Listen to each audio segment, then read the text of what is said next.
بسم اللہ الرحمن الرحیم وبہ نستعین الحمد للہ رب العالمین والصلاة والسلام علی سید المرسلین وعلی آلہ وصحبہ اجمعین ومن تبعہم بإحسان الی یوم الدین اعوذ باللہ من الشیطان الرجیم بسم اللہ الرحمن الرحیم وَكَذَلِكَ جَعَلْنَا لِكُلِّ نَبِيٍّ عَدُوًّا شَيَاطِينَ الْإِنسِ وَالْجِنِّ يُوحِي بَعْضُهُمْ إِلَى بَعْضٍ زُخْرُفَ الْقَوْلِ غُرُورًا۔ محترم حاضرین، اب تک کشف الشبہات کے جتنے دروس ہوئے ان کی پیش کردہ باتوں کا خلاصہ شیخ زید بن محمد بن ہادی نے تقریباً 4 صفحات میں پیش کیا۔ میں اسے مزید مختصر کر کے اعادہ کرتا ہوں تاکہ آگے اس کا سلسلہ کلام مربوط ہو جائے۔ چنانچہ وہ کہتے ہیں حمد و صلات کے بعد کہ پچھلے دروس میں جو ہم نے پڑھا توحید کا عمومی معنی اور پھر اس کے خصوصی طور پہ اس کی 3 قسمیں، توحید ربوبیت، توحید الوہیت، توحید اسماء و صفات، ان کا تذکرہ کیا، ان کی تعریف پڑھی، اور ہم نے یہ بات بھی جانی کہ یہ تینوں توحید ایک دوسرے سے باہم جڑی ہوئی، ایک دوسرے سے تلازم رکھتی ہیں۔ اگر کوئی شخص توحید ربوبیت مانتا ہے تو اس کا تقاضا ہے، اس کا التزام ہے کہ وہ توحید الوہیت کو بھی مانے۔ لیکن یہ بات ہم نے پڑھی کہ بہت سے لوگ ربوبیت مانتے تھے، الوہیت میں گڑبڑ، جیسے کفار مکہ کرتے تھے۔ آج بھی ہمارے ہاں لوگ کہتے ہیں کائنات کا خالق و مالک اللہ ہے، لیکن عبادت کے کچھ کام غیر اللہ کے لیے کرتے ہیں، قبروں کے لیے، مردوں کے لیے، بزرگان دین، انبیاء صالحین کو پکارتے ہیں، اللہ کی طرح ان کی خصوصیات مانتے ہیں، تو وہ توحید الوہیت میں گڑبڑ کرتے ہیں، چاہے توحید ربوبیت مانتے ہوں۔ لیکن شیخ نے کہا کہ توحید ربوبیت جب ہم مانتے ہیں کہ پیدا کرنے والا، سارے نظام کو چلانے والا، زندگی موت دینے والا وہی ہے، تو عبادت کا حقدار بھی وہی ہے۔ اس طرح توحید ربوبیت مستلزم ہے توحید الوہیت کو، اور کسی نے اگر توحید الوہیت مانی، اس پر عمل کیا، تو اس میں خود بخود توحید ربوبیت آ گئی۔ ایک آدمی اللہ سے اولاد مانگ رہا ہے، ایک آدمی اللہ تبارک و تعالیٰ سے اپنی مشکلات کو دور کرنے کی دعا مانگ رہا ہے، تو دعا مانگنا اس کا عبادت والا عمل ہوا، یہ الوہیت سے تعلق رکھا، اور اولاد دینے والا اللہ کو مان کر اس سے مانگ رہا ہے، یعنی اس کے اندر خود بخود یہ آ گیا کہ اولاد دینے والا عمل رب کا ہے، ربوبیت اس میں آ گئی۔ تو توحید الوہیت کو کے اندر خود یہ بات آ گئی کہ اللہ خالق ہے، مالک ہے، نظام کا چلانے والا ہے، زندگی موت دینے والا ہے، کائنات کے سارے معاملات اسی کے ہاتھ و اختیار میں ہیں۔ اور جب ان دونوں توحیدوں کو مانا تو خود بخود اس کے اندر اللہ کے اسماء و صفات، اس کے اسماء حسنہ اور صفات علیاء شامل ہو جاتے ہیں۔ کوئی بندہ ربوبیت و الوہیت کو مانتا ہے تو توحید اسماء و صفات اس میں خود بخود شامل ہو جاتی ہے، یا اس کا التزام ہوتا ہے۔ اسی طریقے سے شیخ نے کہا کہ ہم نے لا الہ الا اللہ کا معنی سمجھنے کے ساتھ ساتھ اس کے ارکان کو جانا کہ اس میں 2 جز ہے، ایک نفی اور ایک اثبات۔ اس کے شرائط کو جانا، بعض علماء نے 7 اور بعض نے 8 کا ذکر کیا، اور ساتھ ہی ہم نے پچھلے دروس میں یہ بھی پڑھا کہ تمام انبیاء اور رسولوں کی دعوت حضرت نوح علیہ السلام سے لے کے پہلے رسول، ان کو مانا جاتا ہے اس لیے کہ وہ پہلی قوم تھی جس میں مشرک اور کافر پائے گئے، اس سے پہلے شرک اور کفر نہیں تھا۔ تو حضرت نوح علیہ السلام سے لے کر جناب محمد رسول اللہ صلی اللہ علیہ وسلم تک تمام انبیاء کرام کی دعوت مرکزی طور پر، بنیادی طور پر یہی تھی کہ لا الہ الا اللہ، یعنی توحید الوہیت کی طرف بلایا جائے اور شرک باللہ سے روکا جائے، منع کیا جائے۔ اور یہ بات ثابت ہے قرآن سے، حدیث سے، اجماع سے، تاریخ اور سیرت کی کتابوں سے۔ اسی طریقے سے آگے کہا کہ ہمیں یہ بھی اتنے حقائق کو جاننے کے بعد، اسے آپ جو میں دہرا رہا ہوں معمولی بات نہ سمجھیں، یہ ہم سادہ طور پر یا آپ سننے کے طور پر سوچیں کہ بھائی بار بار دہرائی جا رہی ہے، واقعی یہ بار بار دہرائے جانے کے لائق بات ہے، ہمارے دین کی بنیاد ہے، اصل الاصول ہے، اور اس اصل الاصول کو آج بہت سارے لوگ سمجھنے کو تیار نہیں ہیں، اور اسی بنیاد پر شرک اور بدعات میں پڑے ہوئے ہیں۔ آگے شیخ نے کہا کہ یہ بھی ہم نے پڑھا پچھلے دروس میں کہ مشرکین، جن کو ہم مشرک کہتے ہیں، مکہ میں نبی کریم صلی اللہ علیہ وسلم کے مخاطب، اور اس سے پہلے قوم نوح اور دیگر انبیاء کے مشرکین، ان مشرکین کو جو شبہ تھا کہ ہمارے اور اللہ کے درمیان واسطے اور وسیلے کی ضرورت ہے، اس کی وجہ کیا تھی؟ وہ اللہ کو خالق، مالک، محیی، یعنی حیات دینے والا، موت دینے والا مانتے تھے۔ دھیان رہے کہ مشرکین مکہ اللہ کو مانتے تھے کہ خالق وہی ہے، نظام کائنات کا چلانے والا وہی ہے، وہ پکڑنا چاہے تو کوئی بچا نہیں سکتا، وہ بچانا چاہے تو کوئی کچھ نقصان نہیں پہنچا سکتا، یہ عقیدہ ان کا تھا، قرآن نے بیان کیا۔ لیکن شرک کہاں سے آیا؟ تو ان کا یہ خیال اور عقیدہ تھا کہ ہمارے اور اللہ کے درمیان کچھ واسطے بن جائیں، مردے، بزرگان، انبیاء، صالحین، مرد ہوں یا عورت۔ کیوں واسطے کی ضرورت ہے؟ یہ کیوں شبہ، کیا شبہ ان کے دل میں تھا؟ ان کے دل میں شبہ یہ تھا کہ ہم لوگ گنہگار ہیں، ہم بہت نافرمان ہیں، ہم سے اللہ کی نافرمانیاں سرزد ہوتی ہیں، اس وجہ سے ہم اس لائق نہیں ہیں کہ اللہ سے دعا مانگیں اور اللہ ہماری دعا قبول کر لے۔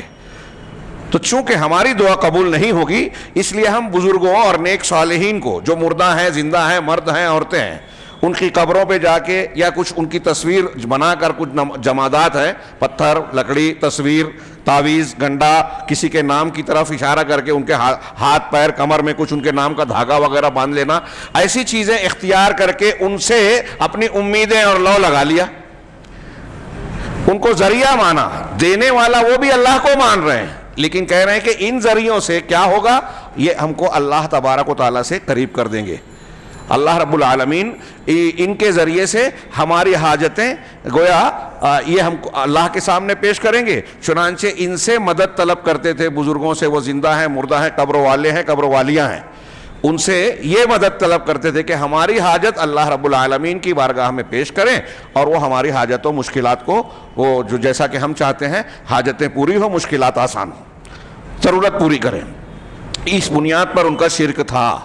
اور پھر آگے کہا کہ یہی عین شرک ہے، وہی جو کفار مکہ کرتے تھے، موجودہ دور کے بہت سارے مشرکین کرتے ہیں، چاہے وہ اپنے آپ کو بذام خود مسلمان کہتے اور سمجھتے ہیں، لیکن اگر وہ اصحاب قبور کو، بزرگوں کو، نبیوں کو یا کسی بھی غیر اللہ کو واسطہ وسیلہ سمجھ کر ان کی دعا کر، ان سے دعا کرتے ہیں، ان سے مانگتے ہیں، استغاثہ اور فریاد کرتے ہیں، مشکل کشائی اور حاجت روائی کا اختیار یا ذریعہ ان کو مانتے ہیں، تو وہ شرک اکبر کے مرتکب ہو رہے ہیں۔ کہہ رہے ہیں کہ ھذا ہوا شرک الاکبر، یہی عین شرک اکبر ہے جس پر نبی صلی اللہ علیہ وسلم نے ان کافرین مشرکین سے قتال کیا، جنگ کیا، جھگڑا کیا، جو یہ سمجھتے تھے کہ یہ بت اور یہ قبر والے، یہ بزرگان دین ہم کو اللہ رب العالمین سے قریب کر دیں گے۔ ما نعبدہم الا لیقربونا الی اللہ زلفیٰ۔ اور جیسا کہ ہم نے یہ بھی جانا، آگے شیخ کہتے ہیں، ہم نے یہ بھی جانا کہ نبی صلی اللہ علیہ وسلم اس امت کے طرف مبعوث کیے گئے، وہ چاہے عرب کے رہنے والے ہوں یا غیر عربی یعنی عجم ہی کیوں نہ ہو، دور کے لوگ ہوں، قریب کے لوگ ہوں، قیامت تک اب دنیا کی کوئی بھی قوم ہو، یہود، نصارہ، مجوس، بدھسٹ اور دیگر مذاہب کو ماننے والے، ہندو یا کوئی بھی، سب کو اللہ رب کے رسول صلی اللہ علیہ وسلم اللہ کی طرف سے دعوت دینے کے لیے آئے۔ اور ان کی دعوت یہی تھی کہ توحید کی بنیاد پر اللہ تبارک و تعالیٰ کی شریعت مطہرہ کو مان لے تبھی نجات پائیں گے، اور وہ شریعت مطہرہ اسلام ہے جس کی اصل الاصول توحید ہے، شرک کی منافات، مخالف اور ضد۔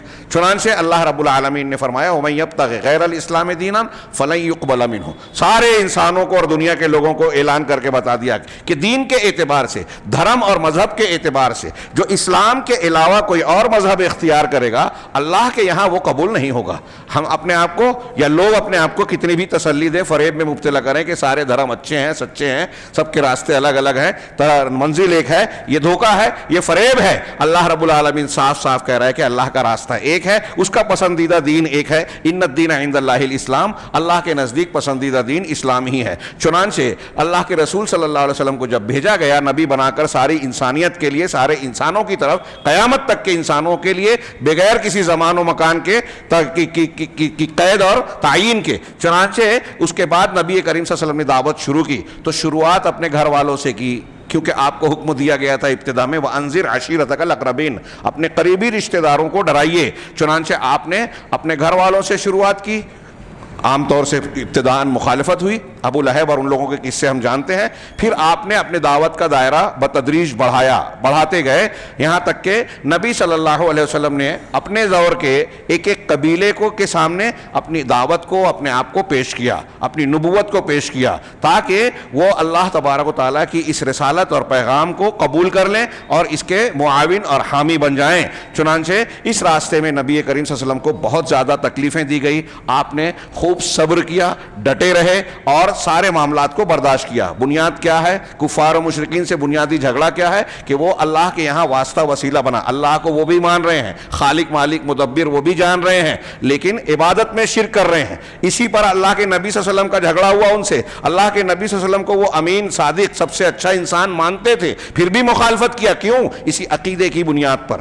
آج ہم یہ سوچتے ہیں کہ اس بنیاد پر نہ لڑیں، توحید کو پیش نہ کریں۔ اگر کوئی شرک کر رہا ہے، فاتحہ میلاد اور مختلف قسم کی بدعتی مجلسیں منعقد کر کے بزرگان دین اور نبی صلی اللہ علیہ وسلم کے تعلق سے شرکیہ عقائد کو اختیار کرتا ہے تو خاموشی اختیار کرنے کو ہم مصلحت سمجھتے ہیں۔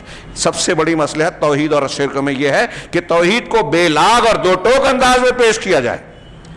ہمارے ہاں جو لوگ دین کے قائم کرنے کی بات کرتے ہیں، اجر و ثواب کے لیے فضائل کو خوب پیش کرتے ہیں، بڑی محنت کرتے ہیں، وہ ہمارے بھائی ہیں۔ میں طنز و تعریض نہیں کر رہا ہوں، ان کو آگاہ کر رہا ہوں کہ اگر آپ واقعی مخلص ہیں، دین کا کام کرنا چاہتے ہیں، جنت چاہتے ہیں، تو جنت کے لیے سب سے بڑی اور بنیادی چیز کنجی لا الہ الا اللہ ہے۔ اسے سمجھیں، اس کی ضد کو جانیں، اس کے شرائط اور تقاضے کو سمجھیں۔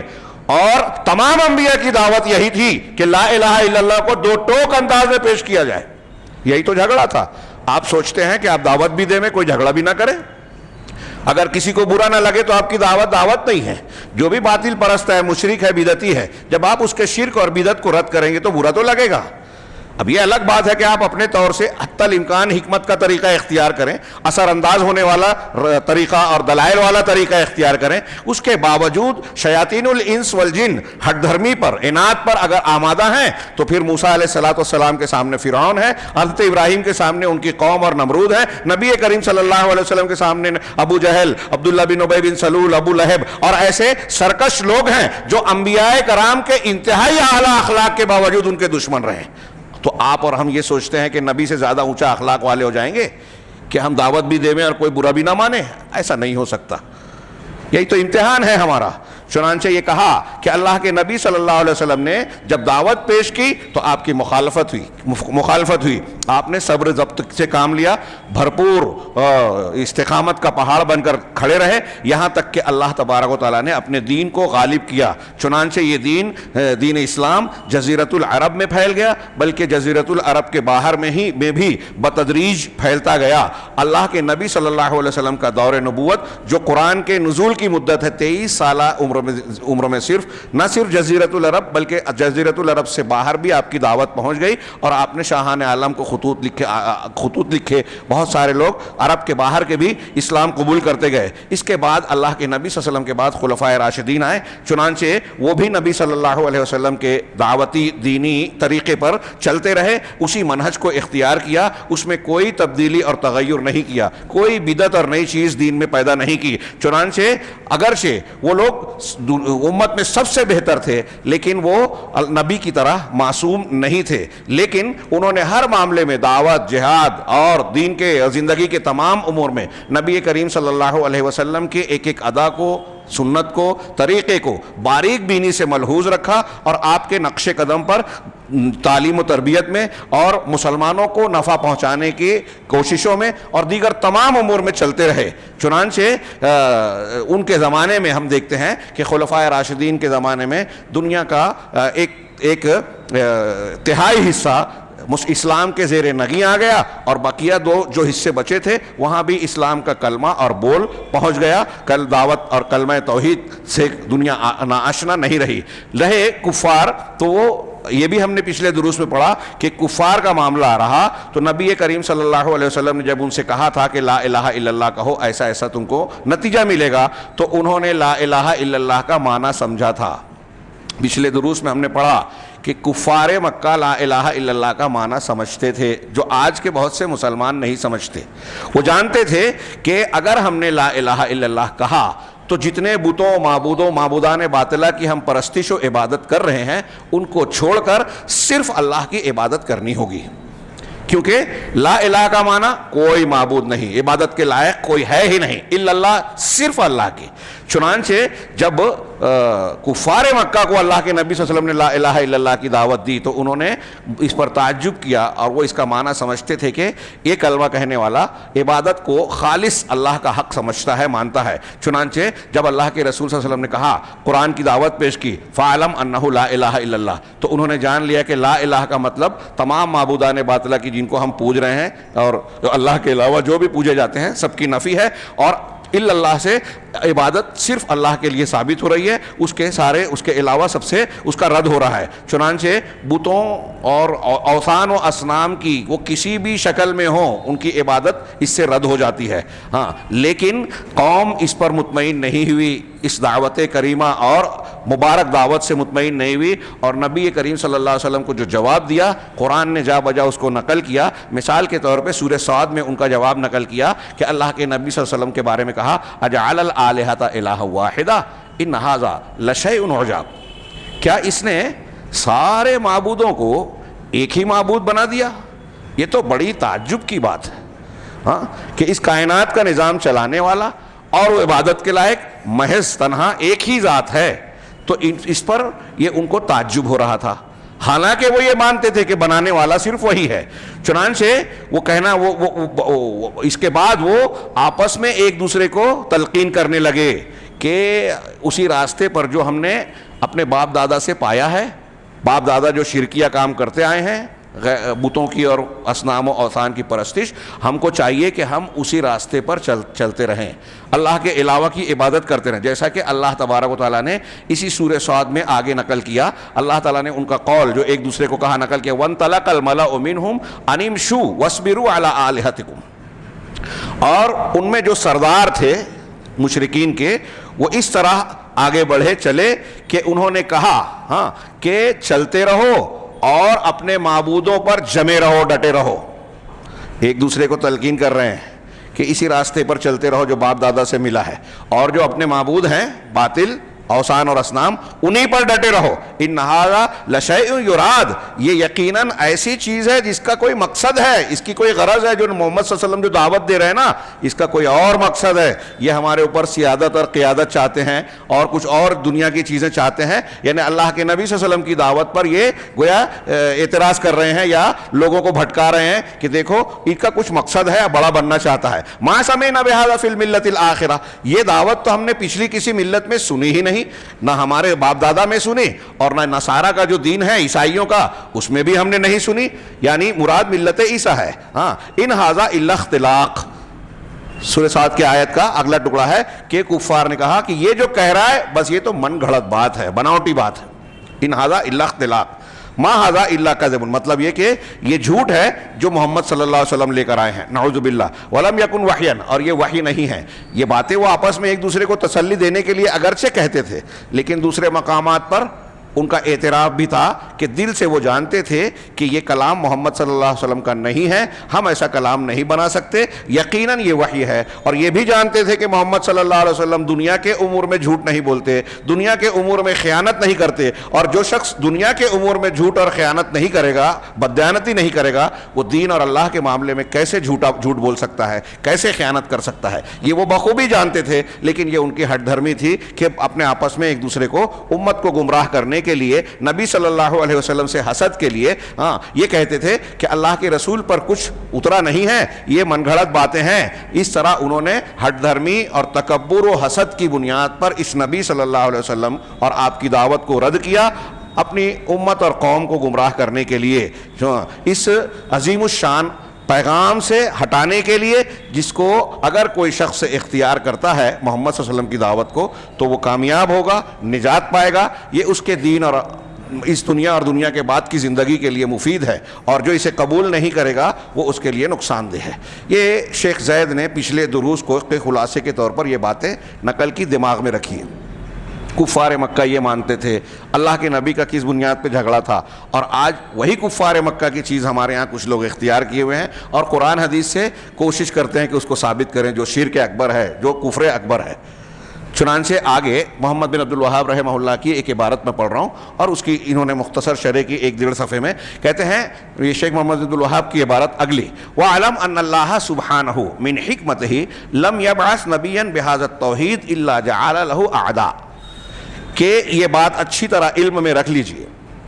جب بڑے علماء کبار اساتذہ کہتے ہیں علم میں رکھ لیجئے, اس میں 2-3 مفہوم لوگ بیان کرتے ہیں کہ ایک تو یہ کہ جو بات بیان کی جا رہی ہے وہ اہم ہے اور یہ ذہن نشین رکھنے والی ہے, اس لیے آپ اپنی توجہ کے ساتھ سنیں اور اسے یاد رکھیں کہ یہ بات جان جائیں کہ اللہ سبحانہ و تعالی نے اپنی حکمت کاملہ کی بنیاد پر ایسا رکھا, یہ سنت اور اس کا قانون رہا کہ جب بھی کوئی نبی مبعوث فرمایا, بھیجا دنیا کے اندر, تو اس کے دشمن بھی بنائے. کوئی بھی پیغمبر آیا دنیا میں تو ایسا نہیں ہوا کہ اس کے مخالفین دشمنان نہ ہو, سیدھے سادے آرام سے انہوں نے دعوت دی اور سب لوگوں نے یوں ہی قبول کر لیا ہو. ہر جگہ مخالفین اعداء موجود رہے. یہ اللہ رب العالمین کی حکمت ہے. یہ دنیا آزمائش گاہ ہے, امتحان ہے, ابتلاء و آزمائش ہے. اگر یہ مخالفتیں خیر کے مقابل میں شر نہ ہوتا, حق کے مقابل میں باطل نہ ہوتا, تو امتحان ہی نہ ہوتا. اس لیے اللہ رب العالمین نے بہت سی حکمتوں کے ساتھ, اس حکمت کے تحت بھی اچھائیوں کے ساتھ برائیاں بھی پیدا کی. یہ عقیدے کے باب میں ایک سوال کے جواب میں لمبی چوڑی بحث کرتے ہیں لوگ کہ جب اللہ رب العالمین کفر کو, شرک کو, زنا کو, چوری کو, بدکاری کو, فحش کلامی کو, غیبت کو ناپسند فرماتا ہے, یہ اللہ کے لیے ناپسندیدہ, پھر اللہ نے پیدا کیوں کیا؟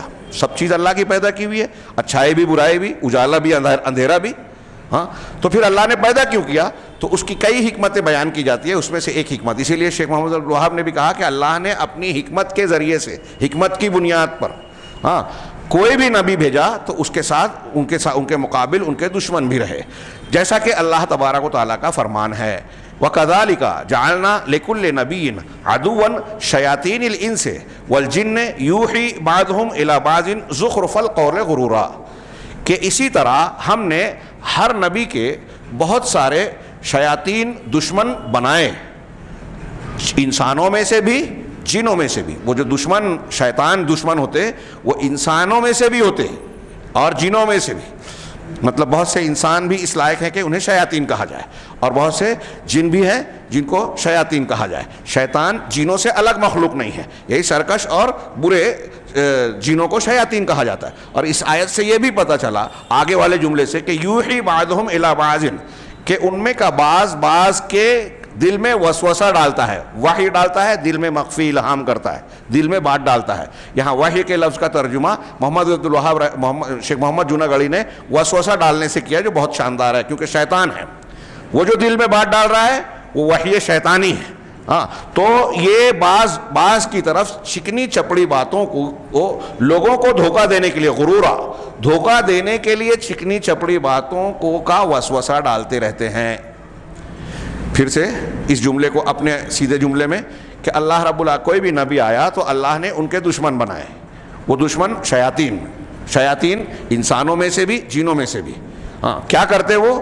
لوگوں کو دھوکہ دینے کے لیے, بھٹکانے کے لیے, ہاں, ان کے دلوں میں چکنی چپڑی باتیں, غلط سلط باتوں کو بنا سنوار کر, خوبصورت اور مزین کر بنا کر ان کے ذہن و دماغ میں پیش کرتے. اس سے یہ پتہ چلا کہ دنیا میں جتنے مشرکین ہیں, بدعتی ہیں, برے لوگ ہیں, ان کے ذہن و دماغ میں کچھ شبہات جو آتے ہیں نا حق کے مقابلے میں, جس کو وہ سمجھتے ہیں کہ میری دلیل ہے, بڑا نقطہ لایا ہوں, اور ایسے ہی نقطے قرآن حدیث کو توڑ مروڑ کے کچھ بیان کرتے ہیں, اس میں شیاطین کی مدد ہوتی ہے. یہ شیطانی وحی کا حصہ ہوتا ہے. بعض صحابہ کے سامنے کہا گیا, غالباً عبداللہ ابن عمر, علامہ ابن کثیر نے تفسیر ابن کثیر میں نقل کیا ہے انہی آیتوں کے تناظر میں, کہ وَإِنَّ الشَّيَاطِينَ لَيُوحُونَ إِلَىٰ أَوْلِيَائِهِمْ لِيُجَادِلُوكُمْ, اس آیت کے تحت نقل کیا کہ مختار ثقفی کہتا ہے کہ اس کے پاس وحی آتی ہے. تو عبداللہ ابن عمر نے کہا کہ وہ سچ کہتا ہے. صحابی رسول حضرت عبداللہ ابن عمر رضی اللہ عنہما کہتے ہیں کہ وہ سچ بول رہا ہے مختار ثقفی. تو لوگ حیرت زدہ رہ گئے, کہا کیسے؟ تو کہا کیا تم نے اللہ کا یہ قول نہیں پڑھا, وَإِنَّ الشَّيَاطِينَ لَيُوحُونَ إِلَىٰ أَوْلِيَائِهِمْ, کہ شیاطین اپنے اولیاء دوستوں کی طرف وحی کرتے ہیں, لِيُجَادِلُوكُمْ, تاکہ وہ تم سے لڑیں. تو وہ شیطان کی وحی آتی ہے اس کے پاس, اور شیطانی مطلب جتنے باطل پرست ہیں وہ شیطانی وحی سے استفادہ کرتے ہیں. دھیان سے غور سے سنیے, اور اس سے یہ بھی اندازہ لگائیے کہ دنیا میں جتنے گمراہ ہیں نوجوان, اور یہ غور کریں کتنا چوکنا رہنا چاہیے اس معاملے میں کہ دنیا میں جتنے باطل مسلک باطل مذہب کے لوگ ہیں، شیاطین جب ان کی مدد کرتے ہیں تو ایسی چیزیں ہمارے سامنے وہ پیش کرتے ہیں جو دیکھنے میں خوبصورت لگتی ہے، اٹریکٹیو اور پرکشش معلوم ہوتی ہے۔ ہمارے وہ نوجوان جو آج کل جذباتی ہو کے اغیار کی سازشوں کا شکار بنتے ہیں، ان کو جب علماء سمجھاتے ہیں، بزرگان اور بڑے سمجھاتے ہیں تو ان کی سمجھ میں نہیں آتی بات۔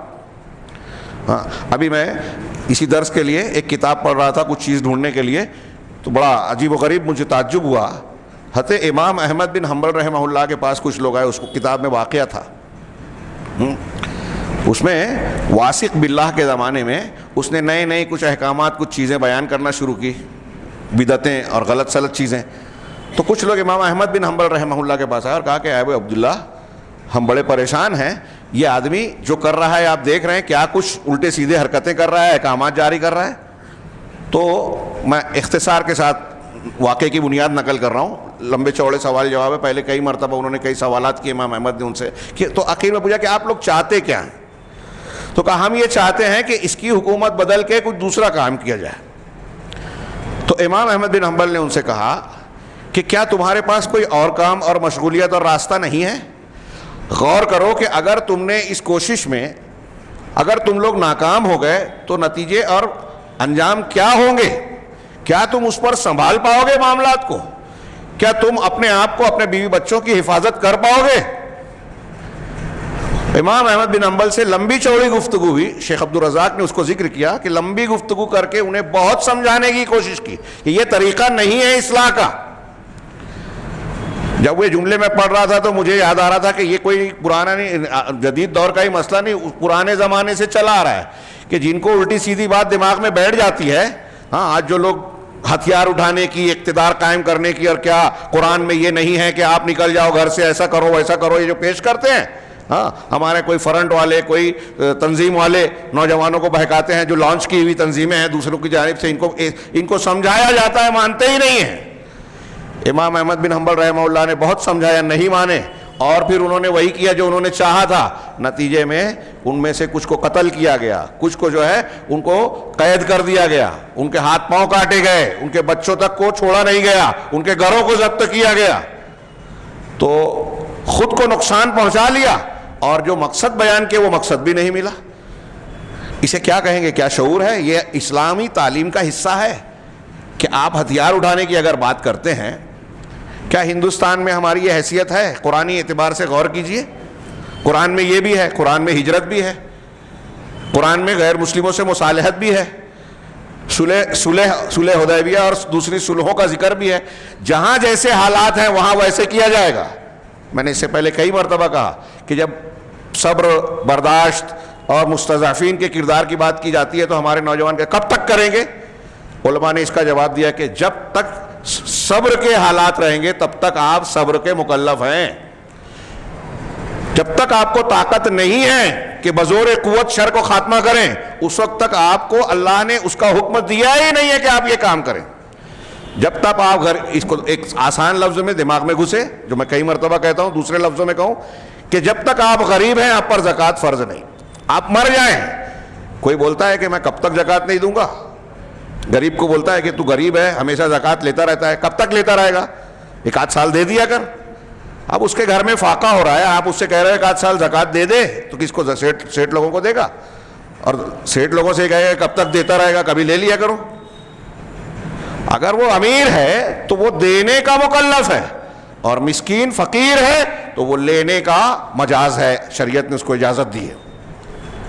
اب وہ زندگی بھر غریب ہے تو زندگی بھر زکوٰۃ لے سکتا ہے، زندگی بھر اگر ہم کمزور ہیں تو زندگی بھر ہمارے طاقت میں جو ہے اس پر دین پر عمل کرتے ہوئے ہم صبر کریں گے۔ بات تھوڑی سی پھیل گئی، میں صرف اتنا کہنا چاہتا تھا کہ یہاں بھی ہم دیکھتے ہیں کہ سمجھانے بجھانے والی بات اسی طرح ناکام ہوتی ہے، پہلے بھی ایسی تھی۔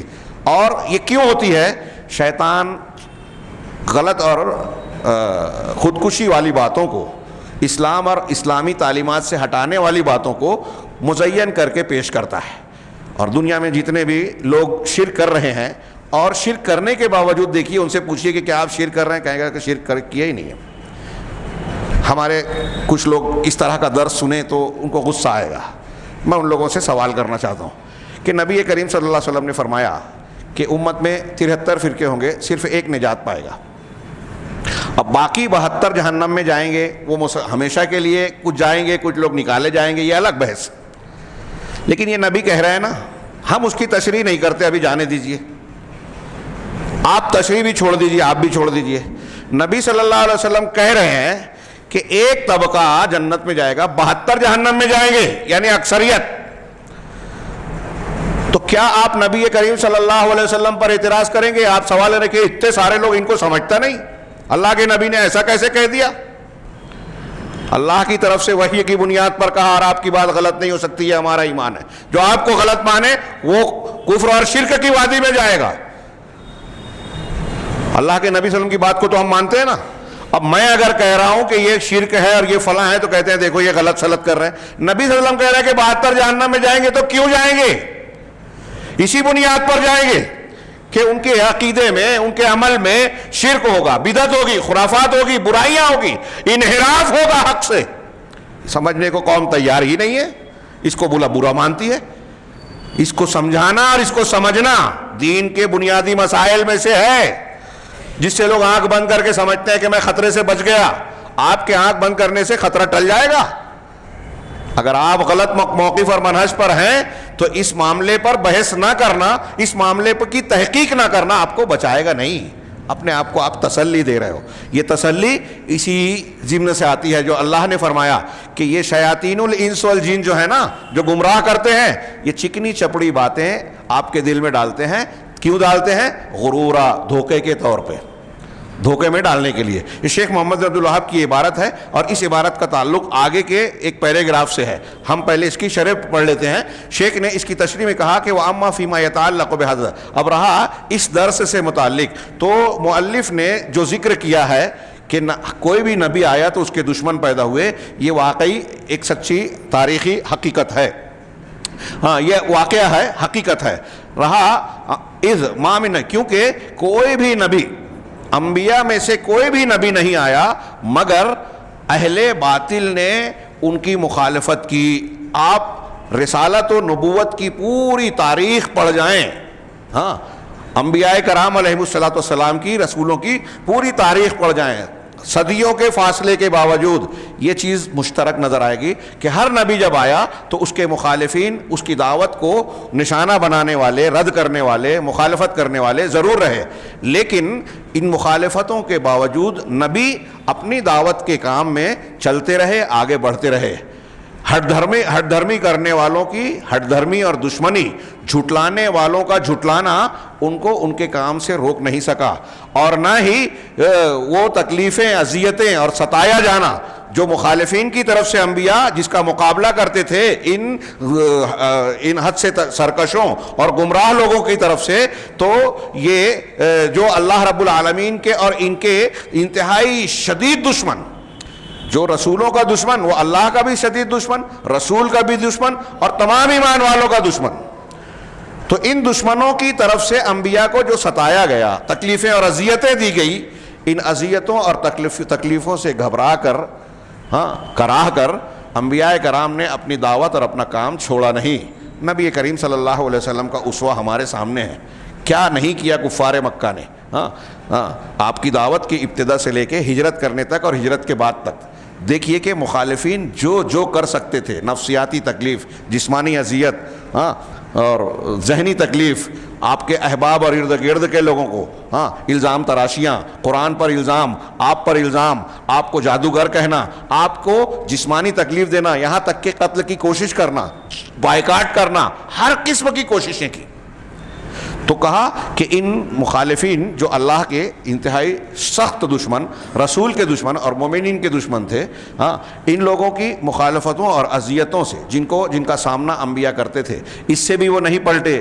جیسا کہ اللہ رب العالمین نے شیاطین الانس اور جن کی طرف سے خبر دی، یعنی شیاطین جو انسانوں میں سے بھی تھے، ابو جہل، ابو لہب اور ان کی قوم، عبداللہ بن ابی بن سلول اور ان کی قوم، ان کے ہم مشرب، ان کے بارے میں خبر دی کہ ان میں کا بعض کی طرف یہ قرآن کی جو آیت ہم نے پڑھی، ہاں، ان کے دلوں میں دھوکہ دینے کے لیے ان کے دلوں میں چکنی چپڑی باتوں کو پیش کرتا ہے، ڈالتا ہے، وسوسہ ڈالتا ہے، یعنی باطل اور جھوٹی باتوں کو خوبصورت بنا کے ان کے سامنے پیش کرتا ہے. ہاں، تاکہ کیوں پیش کرتا ہے؟ باطل ہے، جھوٹ ہے، غلط ہے، لیکن وہ اتنی خوبصورت انداز میں پیش کرتا ہے کہ وہ صحیح نظر آتی ہیں، تو اس لیے کہ وہ اللہ کے راستے سے لوگوں کو روک سکیں. جو نبی جو دعوت دے رہے ہیں، نبی کی جو صاف ستھری تعلیم ہے، اس سے ہٹا کر دوسرے راستے پہ ڈال سکیں. ہاں، وَيَصُدُّ عَنْ سَبِيلِ وَأَمَّا الْأَنْبِيَاءُ، رہے انبیاء کرام، تو یہ ان کا کام ہے، لیکن انبیاء کرام وہ معصوم تھے. ان کی دعوت میں غلط بات، جھوٹ بات، کوئی دھوکہ دینے والی بات ہونے کا سوال ہی پیدا نہیں ہوتا. یہاں تک کہ اگر انبیاء کرام علیہم الصلاۃ والسلام کو قتل بھی کیا گیا، شہید بھی کیا گیا اللہ کے راستے میں، تب بھی ان کے ماننے والے یا دیگر انبیاء نے اپنی وہ روش اور اللہ کے پیغام کو لوگوں تک بلا کسی ملاوٹ کے صاف ستھرے انداز میں پہنچانے سے اپنے آپ کو روکا نہیں، بلکہ وہ پہنچاتے رہے.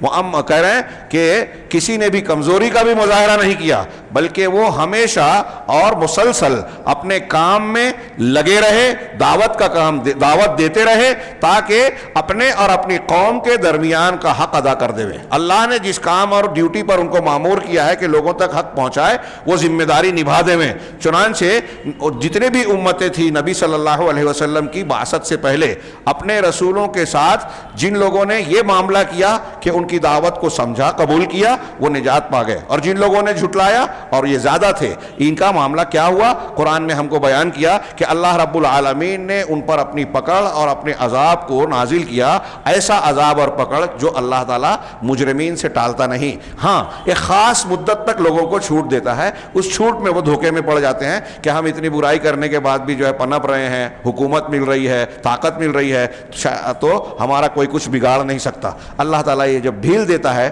ہاں، استدراج، تو وہ سمجھ نہیں پاتے، اور جب ان کا معاملہ حجت پوری ہو جاتی ہے تو اللہ پکڑ لیتا ہے. بہت ساری اقوام جو انبیاء کرام کی باتوں کو نہیں مانتی رہی، خاص طور سے اس نے لا الہ الا اللہ کی دعوت کو ٹھکرایا، جھٹلایا، تو اللہ رب العالمین نے انہیں بالآخر اپنے عذاب میں گرفتار کر لیا. کہہ رہے ہیں کہ اسی طریقے سے شیخ زید نے آگے کہا کہ اسی طریقے سے قرآن میں اللہ نے جو یہ حقیقت بیان کی کہ ہر نبی کے مخالفین ہوتے تھے اور لوگوں کو چکنی چپڑی باتیں دل میں ڈال کر وسوسے میں مبتلا کرتے تھے گمراہ کرنے کے لیے، اسی طریقے سے اللہ کے رسولوں کی دعوت کو پیش کرنے والا کوئی بھی داعی دنیا میں ہوگا، آپ ہم کوئی عالم ہوگا جو رسول کی دعوت پیش کرے گا لوگوں کے سامنے، تو یقینی طور سے اس کو بھی ایذا دی جائے گی، ستایا جائے گا، اس کے ارد گرد کے لوگ اس کو امتحان میں مبتلا کریں گے.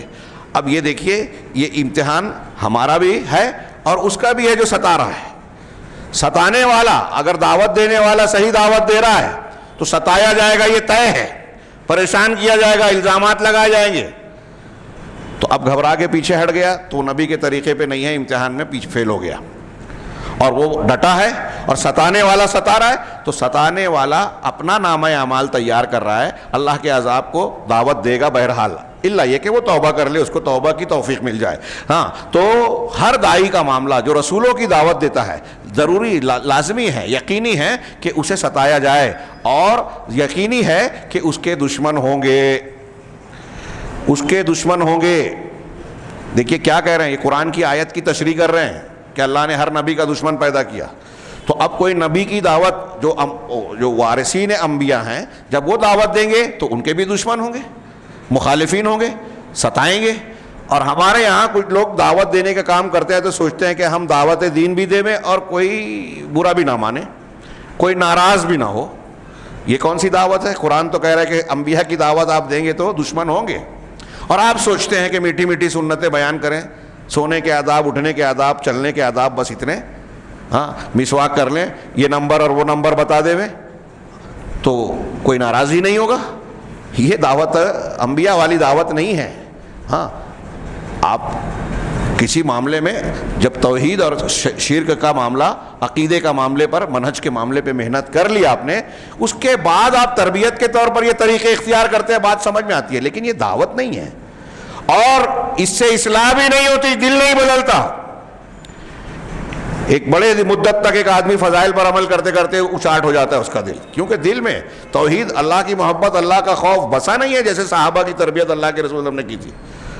جب حقیقی محبت ہوگی نا، آپ بغیر محبت کے کسی کے ساتھ اچھا سلوک کریں اگر، کچھ دن میں آپ اکتا جائیں گے، لیکن اگر محبت، سچی محبت کے ساتھ اگر آپ کسی کے ساتھ اچھا سلوک کر رہے ہیں تو آپ کبھی نہیں اکتائیں گے۔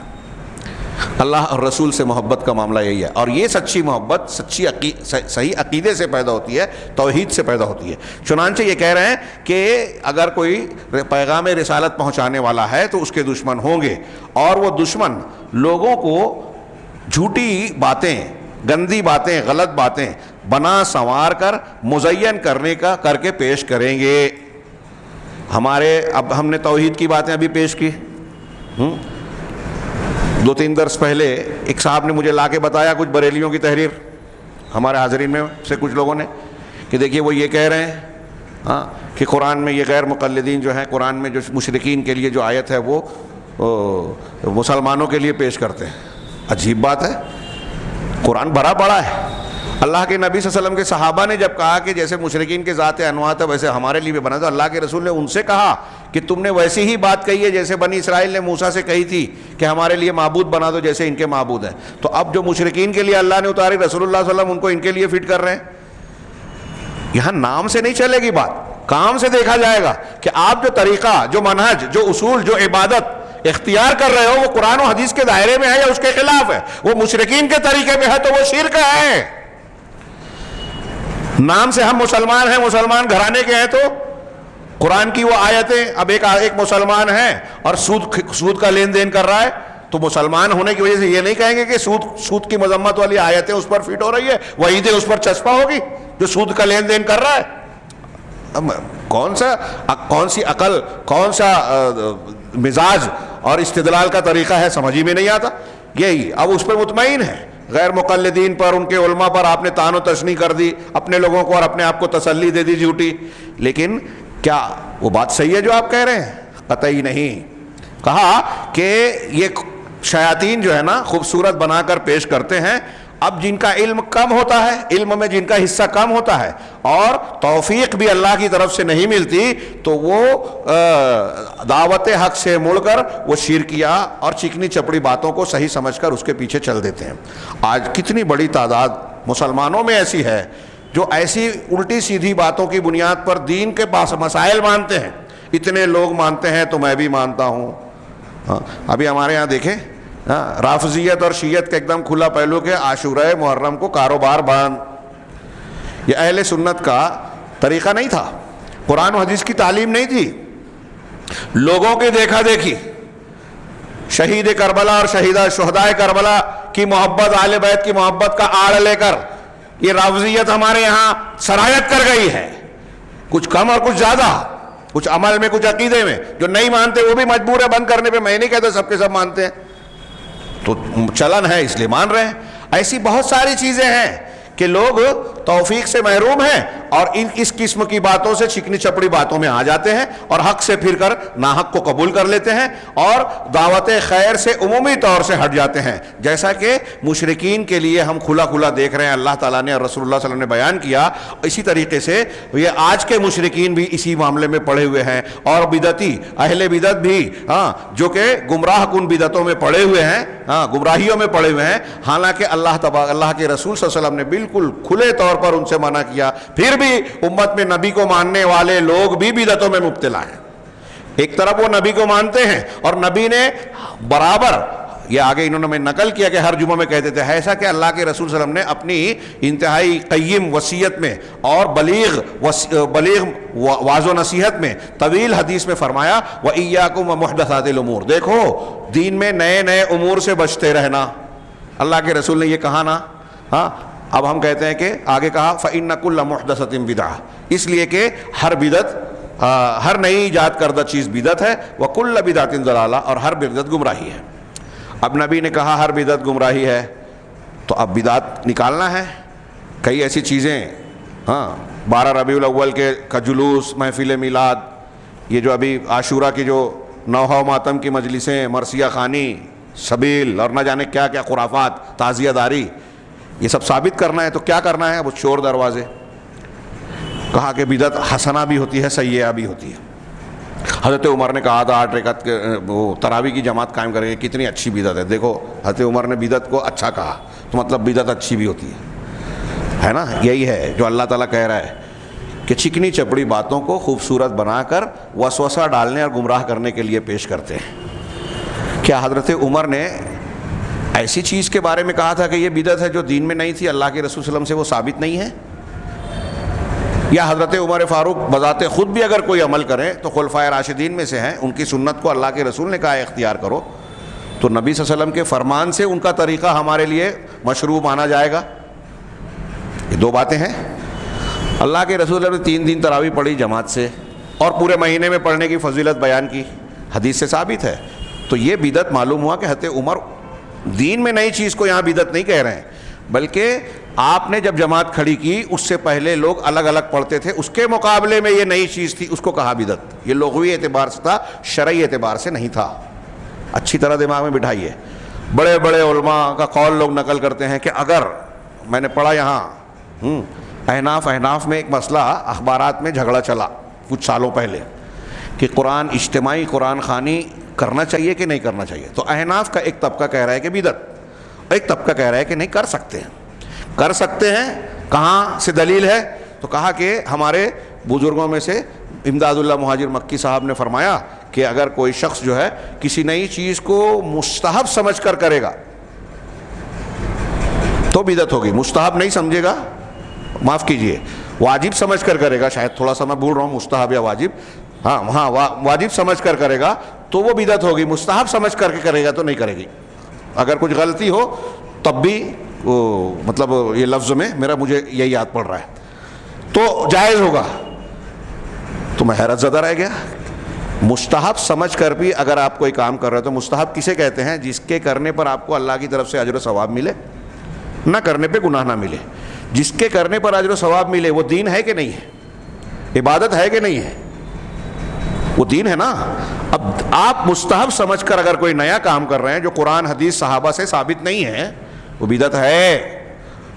وہ مستحب سمجھیں, واجب سمجھیں, اجر و ثواب کا ذریعہ اور عبادت مان رہے ہیں آپ تو بدعت ہے, اور اللہ کے رسول کے فرمان کے مطابق وہ گمراہی ہے. نبی کہہ رہے ہیں کہ ہر بدعت گمراہی, مولوی صاحب بزرگان دین کہہ رہے ہیں کہ حسنہ بھی ہے. کس کی بات مانیں گے؟ ہاں, یہ زخرف القول ہے, دھوکہ دینے کے لیے, بھٹکانے کے لیے اس طرح کی باتیں لوگوں میں بیان, اور لوگ مان رہے ہیں, مطمئن ہیں.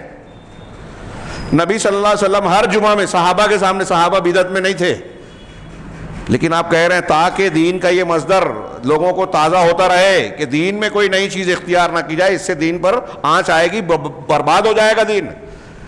لیکن آپ کی اتنی بڑی تاکید کو فراموش کر دیا, اور نبی کو ماننے والے بدعت کر رہے ہیں, آپ کے اس فرمان کی تعویل کر رہے ہیں, چکنی چپڑی باتیں. ہر دین میں ہر نئی چیز بدعت, دین میں نئی چیز. اب ہمارے ہاں لوگ بدعت کو ثابت کرنے کے لیے, لوگوں کو دھوکہ دینے کے لیے کیا کہتے ہیں؟ آپ یہ چشمہ لگائیں, اللہ کے رسول کے زمانے میں تھا کیا؟ یہ پنکھا تھا کیا؟ یہ لائٹ تھا کیا؟ یہ مائک تھا کیا؟ تو یہ بھی بدعت ہے, تو یہ کر سکتے ہو. میں نے سنا ایک خطاب میں, ہاں, شکر حلال, ہاں, روا جس کو ہم سوجی کہتے ہیں حلال, ہاں, اور دودھ حلال, اور فلاں اس میں کشمش بادام میوے جات وہ حلال, گھی حلال, سب ملا کے حلوہ بنائے اور پھر وہ فاتحہ کر لیے تو وہ حرام. کھرا واوڑا ایسا بولتا ہے, اس طرح کی تقریر کرتے ہیں, میں ان کا نقل کر رہا ہوں. اب بتائیے کہ آپ, قرآن کہتا ہے وما اہل لغیر اللہ بہ, چھری حلال, بسم اللہ اللہ اکبر کہہ کے آپ کسی قبر پہ جا کے ذبح کر رہے ہو مصوب پر, قرآن کہہ رہا ہے وہ حرام ہے. تو اب کون سی چیز اس میں حرام کی آئی؟ اس میں مانوی نجاست آئی, شرک کی. شکر حلال ہے, پیسہ آپ کا حلال ہے, لیکن اگر آپ نے مندر پہ چڑھا دیا, بت کو چڑھا دیا, چڑھاوا چڑھا دیا تو حلال رہے گا. اگر یہ سب حلال بول رہے ہیں تو جو حلوے مانڈے اور چیزیں جو ہے بتوں پر یا کیا نام ہے غیر مسلم جو اپنے معبودوں پر چڑھاتے ہیں, کیا وہ بھی ان کے نزدیک جائز رہے گا؟ ہاں, یہی منطق وہاں لائیں کہ جو پکایا گیا ہے کھانا, ہاں, جو بھی پکا کر وہ حلوہ مانڈا ڈالتے ہیں, تو کیا اس میں شکر ہے اور روا ہے, اس کو آپ حرام بولتے ہیں؟ حرام کیا ہوا وہاں؟ چڑھانا، غیر اللہ کے نام پر اس کو پیش کرنا، نظر و نیاز، یہ چیز، یہ عمل شرک ہے، اور یہ نجاست مانوی نجاست ہے۔ پیشاب پخانہ حصی نجاست ہے، جیسے شرک سب سے بڑی گندگی ہے۔ اللہ نے فرمایا انما المشرکون نجس، مشرکین نجیس ہیں۔ کون سی نجاست ہے؟ کتنا بھی نہائے ہوئے نجیس ہیں۔ نجاست کون سی ہے؟ مانوی، شرک کی نجاست، کفر کی نجاست۔ یہ نجاست ایسی ہے کہ توبہ اور دنیا کے اندر اس سے سچی توبہ کیے بغیر پاک نہیں ہوگی۔ اس نجاست کے ساتھ اگر کوئی مر گیا تو جہنم کی آگ بھی اس کو صاف نہیں کرے گی، اس لیے وہ ہمیشہ جلتا رہے گا۔ باقی نجاستیں صاف ہو سکتی ہے جہنم میں جل کے، شرک اور کفر نہیں۔ تو کہا، یہ شیخ کہہ رہے ہیں کہ اللہ رب العالمین نے، اللہ کے رسول صلی اللہ علیہ وسلم نے انتہائی سختی سے بلیغ انداز میں بدعات سے، خرافات سے ڈرایا، منع کیا، اور فرمایا کہ تم دین میں نئے امور سے بچو، اس لیے کہ ہر نئی بات بدعت ہے اور ہر بدعت گمراہی۔ لیکن اہل بدعت جو ہے ہر زمان اور ہر علاقے میں، کسی بھی زمانے میں دیکھیے، کسی بھی علاقے میں دیکھیے، اہل بدعت کے پیچھے پڑے رہتے ہیں۔ بلکہ ہم تو دیکھ رہے ہیں کہ سنتوں سے زیادہ بدعت کا اہتمام کرتے ہیں۔ عید، بقرعید اور جمعہ جو شرعی تہوار ہیں ان سے ہٹ کر جو ان کے ایجاد کردہ تہوار ہے اس میں زیادہ لائٹنگ ہوتی ہے، زیادہ دھوم ہوتی ہے، زیادہ ہنگامہ اور اچھل کود ہوتی ہے۔ تو یہ ہر زمانے اور ہر علاقے میں جو بدعات کے پیچھے پڑے رہتے ہیں اور لوگوں پر تلبیس، لوگوں کو دھوکے میں ڈالتے ہیں، ان پر معاملے کو خلط مل کرتے ہیں، اور اہل سنت والجماعت کے خلاف ان کو بھڑکاتے ہیں۔ اور اہل سنت والجماعت، اہل سنت جو سنت پر واقعی میں عمل کر رہے ہیں، ہمارے ہندوستان میں جو اہل سنت کہلاتے ہیں، یہ دھوکے سے اہل سنت بولتے ہیں، یہ اہل سنت اہل الحدیث پرانے زمانے سے استعمال کر رہے ہیں۔ یہاں ان لوگوں نے ابھی کچھ تحریر پڑھی کہ اہل حدیث، اور یہ لوگ اپنے آپ کو اہل سنت کہنے لگے، آپ کہنے لگے۔ اہل سنت، سنت پر چلنے والے جو اہل بدعت کے مخالف ہیں، اور یہ بدعت شرک، کفر اور اللہ کے اسماء و صفات میں جب جہمیہ، قدریہ، معتزلہ نے بدعت اختیار کی تو ان اہل بدعت کے مقابلے میں یہ اہل سنت کہلائے۔ پرانی کتابیں اٹھا کے دیکھیے، اہل السنہ، اہل الحدیث، سلفی، یہ آپ کو ملے گا پچھلی کتابوں میں، سلف کے منہج پر چلنے والے۔ تو کہا کہ یہ لوگ ہر زمانے اور علاقے میں گمراہی کا شکار تو رہے اور بدعت کے پیچھے پڑے رہے، اور لوگوں پر معاملے کو خلط ملط کرتے ہیں، اور اہل سنت کو گمراہ، بہکا ہوا اور غلط بیان کرتے ہیں۔ لوگوں کو بولتے ہیں کہ یہ اہل سنت بدعتی ہے، غلط ہے، الٹا کام۔ اور آج دیکھ لیجئے، لیکن اللہ رب العالمین ہر زمانے میں ایسے لوگوں کو کھڑا کرتا ہے جو اس کی سنت کو زندہ کرتے ہیں، بدعت کا قلع کما کرتے ہیں، اس کی تردید کرتے ہیں تاکہ سنتیں زندہ ہوں اور بدعتیں مر جائیں۔ اگر ولو واجہا، شیخ نے آخر میں نصیحت کرتے ہوئے کہا کہ اگر کوئی طالب علم اور دین کا سچی تعلیم حاصل کرنے والا انسان اس قسم کی تکلیف، دعوت و تبلیغ کے راستے میں پاتا ہے، سامنا کرتا ہے، تو یہ جان لے کہ اس کا اجر اللہ تبارک و تعالیٰ کے پاس بہت بڑا ہے۔ جیسا کہ اللہ تبارک و تعالیٰ نے اپنے رسولوں اور انبیاء کا قول نقل کیا قرآن میں، وما اسألکم علیہ من اجر، میں یہ جو دعوت کا کام کر رہا ہوں اس پر میں تم سے کوئی اجرت نہیں مانگتا، ان اجریہ الا علی رب العالمین، میرا اجر اور اجرت تو اللہ رب العالمین پر ہے۔ یہاں اتنی عبارت جو شیخ محمد عبدالوہاب کی پڑھی تھی اس کی شرح ہو گئی۔ میں آگے سے اس کا سلسلہ کلام کتنا اہم ہے، ایک دو لائن شیخ محمد عبدالوہاب کی پڑھتا ہوں، اگلے ہفتے ہم اس عبارت کو اور اس کی شرح کو بھی انشاءاللہ پڑھیں گے۔ شیخ نے آگے، شیخ محمد عبدالوہاب کہتے ہیں وَقَدْ يَكُونُ لِأَعْدَاءِ التَّوْحِيدِ عُلُومٌ كَثِيرَةٌ، توحید کے ہر نبی کا دشمن اللہ نے بنایا، پیچھے ہم نے پڑھا، اس کی کچھ شرح پڑھی، اور ہر حق والے کے خلاف دشمن ہوں گے، یہ طے ہے۔ آگے کہہ رہے ہیں کہ توحید کے جو دشمن یہ ہوتے ہیں، انبیاء کے دشمن، سچی دعوت کے جو دشمن ہوتے ہیں، ان کے پاس بہت سارے علوم ہوتے ہیں، وہ کتب، ان کی کتابیں ہوتی ہیں، وہ حجج، اور ان کی حجتیں ہوتی ہیں، جیسا کہ اللہ تعالیٰ نے فرمایا۔ جو باطل پرست ہیں، بہت اہم بات ہے، میں اس لیے آج یہ عبارت خاص طور سے پڑھوں تاکہ اس کی اہمیت سمجھ کر آئندہ ہفتہ آپ اس درس کی اہمیت کو سمجھ کے آئیں۔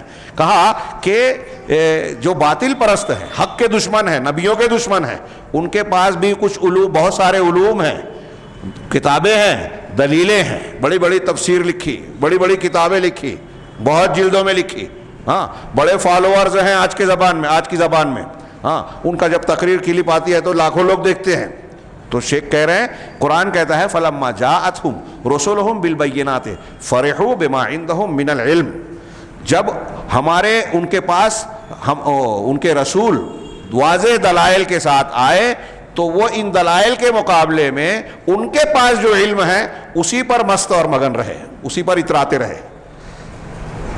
سائنس، ٹیکنالوجی، علوم عقلیہ، نقلیہ، فلانیہ، ڈھماکیہ، دنیا کے علوم کی بات، ریسرچ ورک، ہاں کوئی بڑے سے بڑا عالم دانشور ہو، اللہ رب العالمین کہہ رہا ہے کہ انبیاء جو دلائل لائے ہیں ان دلائل کو نہ مان کر یہ اپنے علم پر نازاں ہیں، فرحاں ہیں، خوش ہیں، مست ہیں۔ ایسے ہی آج جتنے بھی باطل پرست ہیں، غلط مسلک کو ماننے والے، اللہ کے نبی صلی اللہ علیہ وسلم کی تعلیم اور صحابہ کے طریقے سے ہٹے ہوئے جتنے مسلک ہیں، سب کے پاس آپ کو علماء ملیں گے، بڑی بڑی کتابیں لکھنے والے ملیں گے، بہت ذہین دانشور مفکرین ملیں گے۔ اس سے دھوکہ نہیں کھانا انشاءاللہ۔ یہ اور آگے شیخ محمد عبدالوہاب کی عبارت باقی ہے، اس میں شیخ محمد عبدالوہاب نے ایک بڑا پیارا طنز کیا، آگے کے عبارت میں کہا کہ یہ ان کا بہت بڑا ہتھیار ہے، ہاں، جو وہ لوگ استعمال کرتے ہیں اپنے علوم کو، جیسا کہ ان کے امام اور ان کے اللہ کے سامنے سب سے پہلا شخص جو باطل پرست تھا شیطان ابلیس، اس نے یہ وعدہ کیا ہے کہ میں آگے سے پیچھے سے دائیں سے بائیں سے لوگوں کے آگے بہکاؤں گا۔ تو یہ باطل پرست جو بڑے علوم رکھتے ہیں ان کا امام ابلیس ہے، ہاں، اور اس ابلیس نے قسم کھا کے کہی ہے کہ میں لوگوں کو بہکاؤں گا، راستے سے ہٹاؤں گا۔ یہ آج ہم توحید کے راستے پہ چل رہے ہیں، یہ دعوت دے رہے ہیں اگر تو ایسا ہوگا، یہ طے ہے۔ اب ان سے ان کا مقابلہ کیسے کرنا ہے اور حقائق کیا ہے انشاءاللہ آئندہ درس میں ہم پڑھیں گے۔ اللہ رب العالمین ہمیں دین حق کی سمجھ اور اس کو اختیار کرنے کی توفیق عطا فرمائے، اور اس راستے کی جو قربانیاں ہیں پروردگار انہیں پیش کرنے کی اخلاص کے ساتھ ہمیں توفیق دے، اور اس کے ذریعے سے دنیا اور آخرت میں ہمیں کامیابی سے نوازے، ہر قسم کے عذاب اور فتنے سے محفوظ رکھے۔ وآخر دعوانا الحمدللہ رب العالمین وصلی اللہ علیہ نبینا محمد۔